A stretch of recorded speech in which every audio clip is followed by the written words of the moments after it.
Assalamualaikum warahmatullahi wabarakatuh. Saya Nur Insyirah binti Muhammad Syukri bernombor metrik D193-12275. Okey, di dalam video ini saya akan mempromosikan satu produk iaitu minuman botani Nilofa. Okey, produk ini dikenali sebagai makanan sampingan untuk tubuh badan kita. Minuman botani ini juga mempunyai banyak khasiat kerana ia diperbuat daripada makanan-makanan sunnah iaitu buah prune, kurma, kismis dan saffron.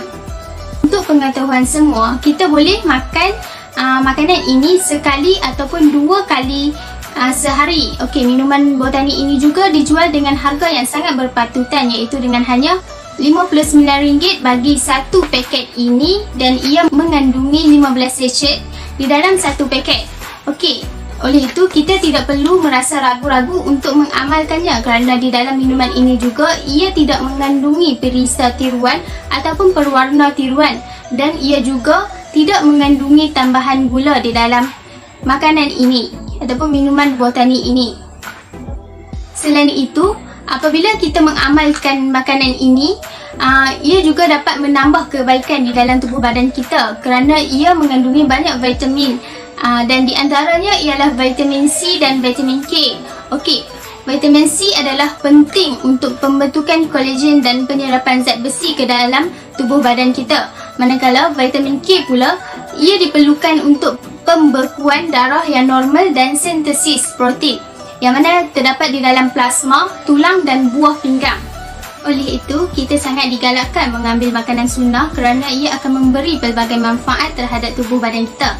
Dan makanan sunnah seperti kismis, saffron, buah prune dan kurma ini juga mempunyai pelbagai kebaikannya.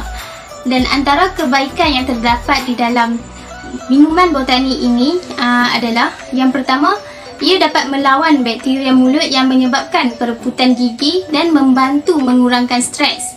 Yang kedua, mengandungi zat besi yang mana ia membantu dalam pembinaan sel-sel darah merah dan tisu-tisu badan yang rosak. Yang ketiga, menggalakkan rasa kenyang dan mengawal penurunan berat badan. Yang keempat, dapat mengelak penyakit kardiovaskular dan penyakit-penyakit yang kronik seperti sakit jantung. Dan yang kelima, merendahkan kadar kolesterol dan tekanan darah kita.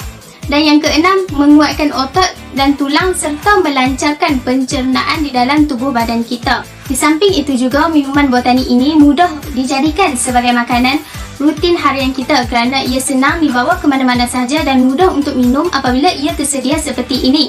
Okey, oleh itu anda boleh segera mendapatkannya untuk dijadikan sebagai makanan sampingan untuk tubuh badan anda.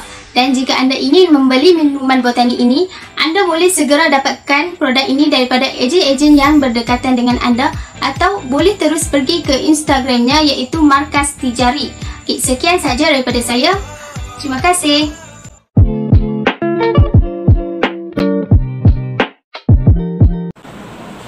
Bismillahirrahmanirrahim. Assalamualaikum warahmatullahi wabarakatuh. Nama saya Nur Amani binti Nazri, nombor metrik D193-12276. Video kali ini saya akan mempromosikan salah satu minuman yang digemari ramai orang, termasuk saya sendiri, dan tentunya baik untuk kesihatan, terutamanya usus manusia. Nama minuman yang saya akan mempromosikan adalah Yakult. Yakult adalah produk susu berasaskan probiotik yang dibuat melalui proses penapaian campuran susu skim dengan satu strain bakteria khas Lactobacillus casei-shirota dan baik untuk saluran pencernaan. Yakult juga merupakan makanan tambahan dalam bentuk minuman probiotik. Okey, probiotik itu apa? Okey, probiotik ni sebenarnya sejenis bakteria baik yang boleh membantu masalah penghadaman dan meningkatkan fungsi usus. Yakult mengandungi bakteria baik iaitu Lactobacillus casei-shirota strain yang biasanya juga hidup secara semula jadi di dalam usus manusia. Terdapat sekurang-kurangnya 30 bilion Lactobacillus casei-shirota strain dalam setiap botol Yakult. Seterusnya, terdapat banyak manfaat atau kelebihan kalau kita minum Yakult.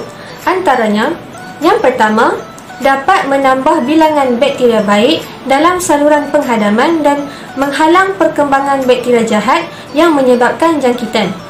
Yang kedua, membantu membuang toksin.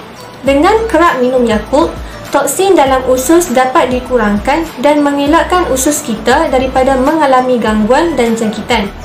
Yang ketiga, melancarkan proses penghadaman, di mana salah satu gangguan pencernaan yang boleh berlaku jika pencernaan tidak lancar seperti sembelit dan cirit-birit.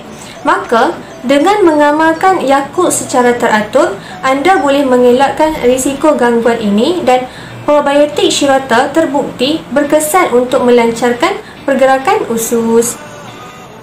Manfaat atau kelebihan yang keempat, dapat meningkatkan sistem imun badan, seperti badan akan menjadi lebih sihat dan rasa cergas. Okey, yang kelima iaitu yang terakhir, membantu mengurangkan lemak. Okey, jika anda sedang diet, Yakult ni juga boleh menjadi salah satu pengambilan sokongan kerana kandungan di dalamnya mampu mengikat dan menghalang pengumpulan lemak berlebihan dalam badan. Selain itu, Yakult ni boleh dikonsum atau diminum oleh kanak-kanak, remaja, orang dewasa dan orang tua. Bahkan ibu hamil pun selamat kalau minum Yakult ni. Tetapi Yakult tidak disarankan untuk diminum oleh bayi dan mereka yang alergik terhadap produk susu. Okey, mesti anda tertanya-tanya, bilakah waktu terbaik untuk minum Yakult? Okey, waktu terbaik untuk minum Yakult ni adalah bila-bila masa sahaja. Selitkan sebotol Yakult setiap hari sebagai rutin harian pada waktu yang paling mudah untuk anda amalkan. Untuk pengetahuan anda, Yakult ni sememangnya merupakan minuman berkalsium yang berkualiti tinggi tanpa bahan pengawet atau pewarna buatan. Sesiapa yang ingin membeli Yakult ni boleh dapatkan di mana-mana pasaraya dan kedai runcit yang berdekatan. Harganya pun mampu milik. Terdapat dua jenis Yakult, iaitu Yakult Ace dan Yakult Ace Light. Kedua-duanya sama, iaitu boleh membantu menguatkan usus manusia. Itu saja daripada saya. Sekian, terima kasih. Mengandungi lebih 30 bilion bakteria baik Shirota strain untuk usus. Lebih 80 tahun pengalaman. Yakult. Yakult untuk setiap orang, setiap hari. Yakult. Yakult.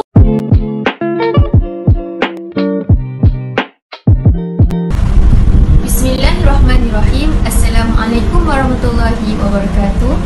Rabbi shrah li sadri wa yassir li amri wahlul 'uqdatam min lisani yafqahu qawli, amma ba'd. InsyaAllah, saya Ainun Aswar binti Khalizam, bernama Matrikri 193118997. Pada kali ini, saya akan memberikan sedikit tazkirah ringkas berkenaan dengan kelebihan kita bersedekah. Seperti yang kita tahu, sedekah ini adalah suatu amalan yang sangat mulia di sisi Islam. Setiap sedekah yang kita hulurkan pasti akan diberikan ganjaran yang tak terhingga. Malah, dosa kita juga turut terhapus disebabkan sedekah itu.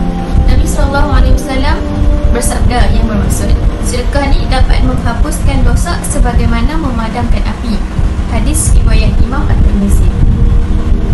Okey, antara kelebihan-kelebihan bersedekah ialah yang pertama, mendapat ganjaran pahala. Contohnya, setiap amalan yang dilakukan dengan ikhlas pasti akan diganjarkan dengan pahala oleh Allah SWT.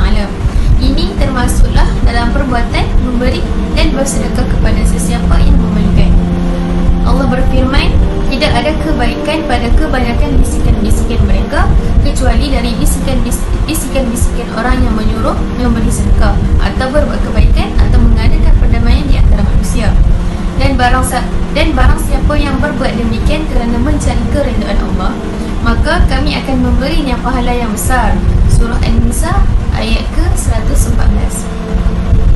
Seterusnya, yang kedua, dapat bertambah rezeki dan mendapat keberkatan hidup. Bukankah dengan memberi kepada orang lain, Allah akan memberikan dan menggantikan dengan hal yang baik? Tak sekalipun kita rugi sekiranya memberi dan membantu orang lain dengan hak dan barangan kita. Sesungguhnya, rezeki Allah itu sangat luas dan tak terbatas. Kelebihan seterusnya ialah dapat melahirkan rasa syukur.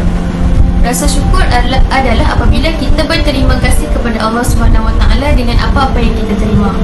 Maksudnya macam dengan bersedekah ni merupakan salah satu cara untuk kita mengucapkan terima kasih kepada Allah SWT atas semua kurniaan dan pemberiannya. Bukankah dengan bersedekah tu dapat mengingatkan kita bahawa apa yang dimiliki hari ini adalah nikmat dan atas keizinan dari Allah SWT. Jadi kita sebagai hamba yang bersyukur, maka memberilah tanpa berkira-kira. Okey, seterusnya yang keempat, dapat terhindar dari sifat terikut. Bagaimana untuk kita mengelakkan diri kita ni daripada menjadi sebahagian daripada golongan yang terikut? Okey, macam yang kita tahu, orang yang memberi sedekah ni sudah tentu tak terikut. Okey, sebenarnya dengan sedekah ni walaupun sedikit mampu memupuk jiwa dan diri kita menjadi dermawan seperti yang dianjurkan oleh Islam. Sedekah juga diajarkan melalui perbuatan zakat serta korban sebagai ibadah wajib dalam Islam. Oleh itu sesungguhnya marilah kita jauhilah sifat terikut, kerana itulah antara sikap yang menyempitkan rezeki. Okey, kelebihan yang terakhir ialah dapat terhindar dari sikap keduniaan dan materialistik. Amalan kita bersedekah akan menjauhkan kita dari sifat gila harta dan pentingkan keduniaan. Kita akan menjadi orang yang rela dan reda apabila harta atau kepunyaan kita ni diberikan kepada orang lain. Bahkan hal ini membuatkan kita lebih berharap dan meminta hanya kepada Allah, kerana percaya setiap yang kita ada ni hanyalah pinjaman dari Allah SWT sahaja. Jadi dengan kita bersedekah ni dapat menghindarkan kita dari irian nilai materialisme dan cintakan dunia semata-mata. Okey, kesimpulannya ialah contoh terbaik dalam bersedekah ni adalah Nabi Muhammad SAW. Baginda seringkali memberikan makanannya kepada golongan miskin sehingga baginda sendiri kerap berlapar. Okey, itu sahaja daripada saya. Sekian, terima kasih.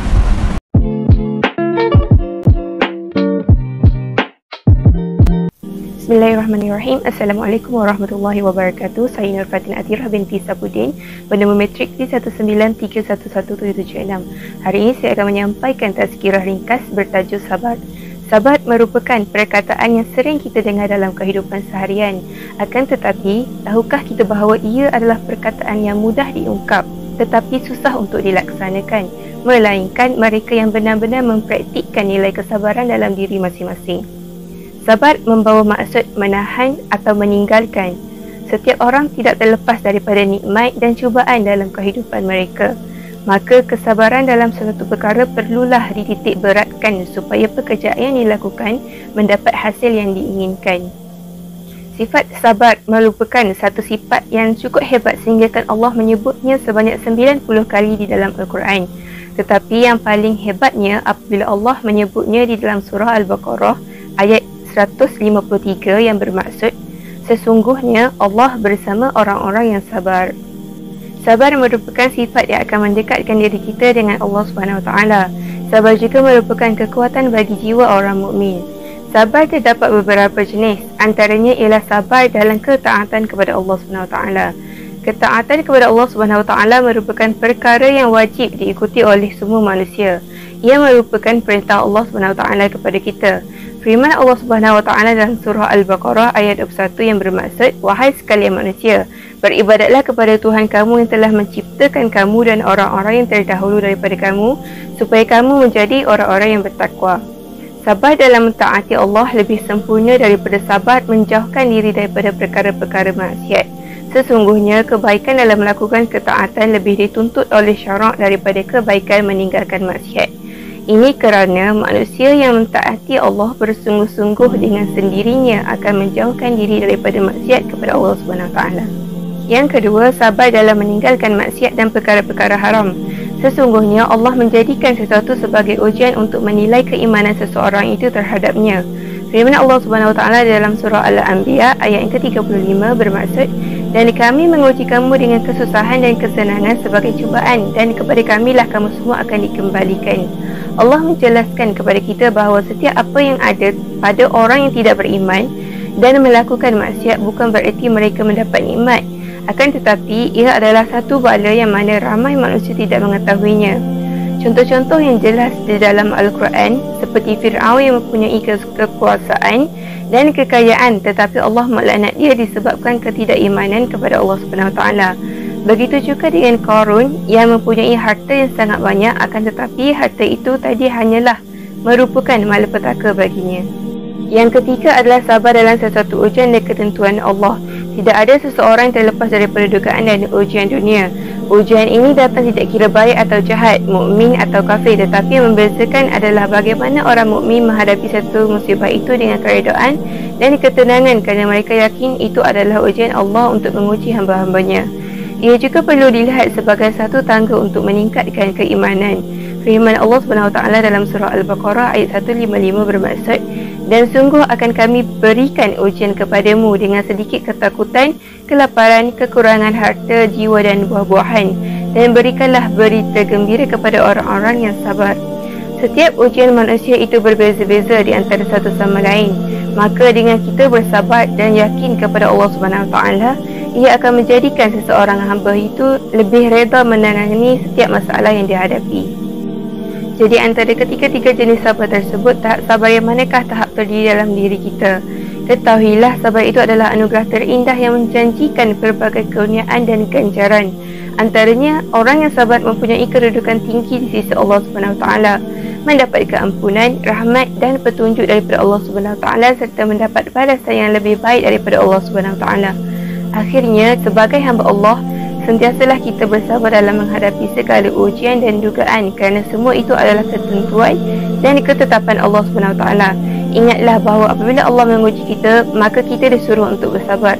Sesungguhnya Allah sebenarnya tidak akan mensia-siakan sifat sabar kita itu. Allah akan memberi ganjaran berlipat kali ganda dan Allah akan sentiasa bersama kita sebagaimana yang dijanjikan di dalam Al-Quran.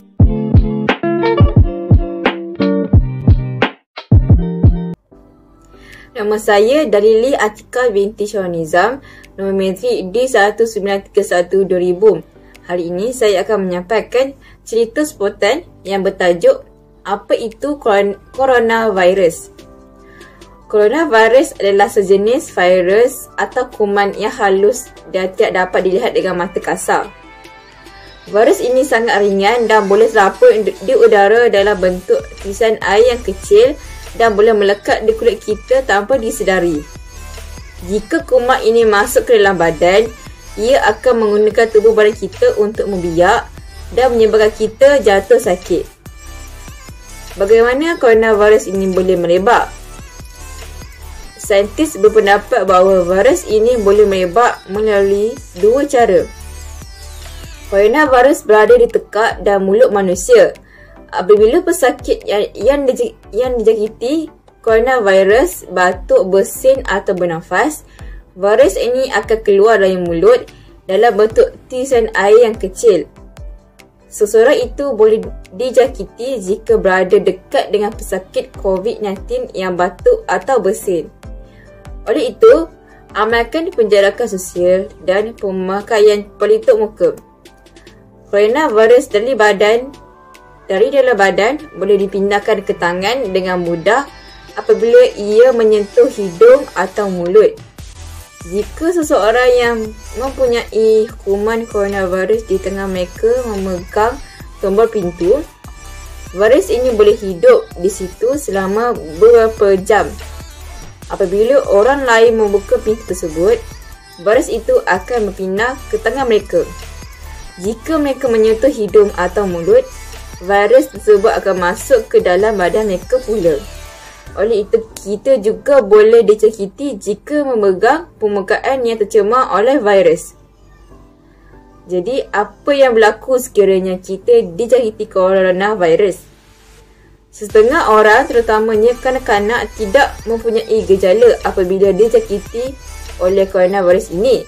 Tetapi mereka masih membawa virus ini dalam badan dan boleh menyebarkannya kepada orang lain secara tidak sengaja. Wabak COVID-19 ini telah mengingatkan kita bahawa kesihatan yang digunakan kepada kita dengan percuma ini adalah sangat tidak ternilai. Antara golongan yang lebih cenderung untuk meninggal dunia adalah mereka yang mempunyai masalah kesihatan yang sedia ada seperti darah tinggi, penyakit jantung, buah pinggang dan lain-lain. Mungkin sebelum ini kita tidak begitu mengendahkan penyakit-penyakit ini kerana walaupun ia berbahaya tapi masih boleh dikawal. Namun, pengajarannya adalah tak kira sama ada wabak melanda kita atau tidak, kesihatan kita perlu menjadi perkara utama kerana tanpanya kehidupan kita tiada lagi makna. Jika kita terus mengabaikan kesihatan, penyakit ini akhirnya boleh memerangkap kita semua.